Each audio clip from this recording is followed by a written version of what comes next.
So if you were casually browsing the internet looking for articles about Dungeons and Dragons, you'd probably get overwhelmed with just a tremendous amount of negativity and hate for the game. You'd think that nobody loves playing D&D anymore.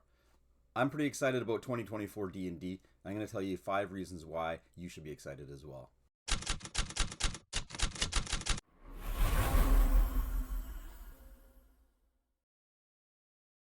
When it comes to games, I'm kind of a glass is half full kind of guy. I don't really prescribe to the idea that everything is doom and gloom and negative when it comes to the game industry. Now, this goes across tabletop games as well as video games. The internet is just swarming with negativity, and everybody's looking for that instant reaction of negativity to get people to view or click on their channel. Now, here at Maverick Games, I actually make gaming a part of my business, so it doesn't really do me any favors to actually have a negative outlook when it comes to games. Now, D&D specifically this year has gotten a lot of attention. Well, last year actually. Well, maybe the year before that. Either way, it's gotten a lot of attention for the upcoming 2024 D&D edition. Now, I've been actually going through a lot of the pros and cons and the things that I'm looking forward to most about the edition. I don't have a lot of negativity to talk about it, in actual fact. I'm actually looking forward to it. Overall, I think it's going to be a great thing for the industry and a great thing for gamers. So, I'm going to show you my top 5 things that I'm most excited for about the new D&D 2024 edition. Now, this should go without saying, but with every new iteration of Dungeons & Dragons, we get new ideas. Now, I know a lot of people like to complain about changing things and adding new elements to the game, but new ideas is the lifeblood of this hobby. Whether you like them or not, you don't have to use them, but a new influx of fresh ideas and new perspectives on Dungeons & Dragons is always a good thing. As much as people like to moan and complain about changing the game, I think it's actually a good thing.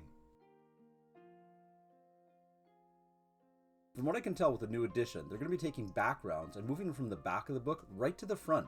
Players are going to be faced with having to make decisions on their background before they even get into the meat of their class. I'm a big fan of backgrounds, and I think this is a great move and something I'm really looking forward to. Okay, so let's tackle the 800-pound gorilla in the room.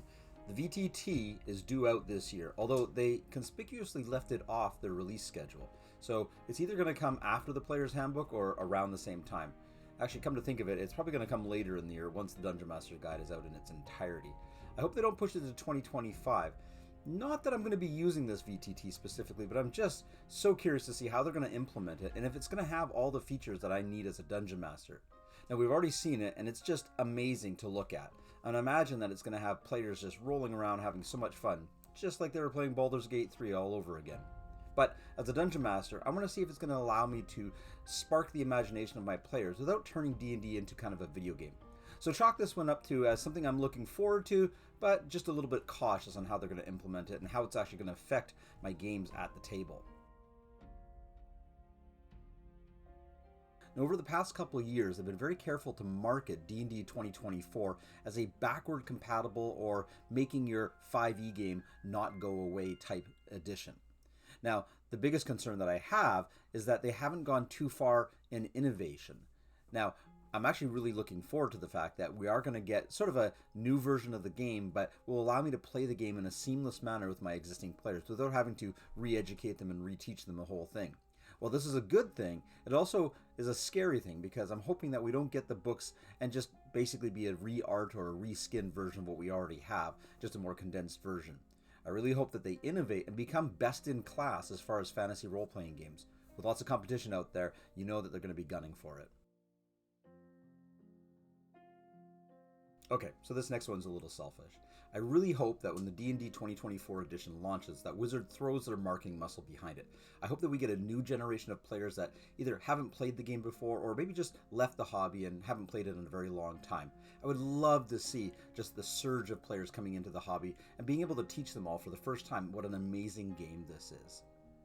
So I hope you all like my top 5 things that I'm looking forward to, and I hope I cut through some of the negativity that's maybe out there regarding D&D in 2024. Hope you're having fun playing Dungeons & Dragons, and we'll talk to you soon.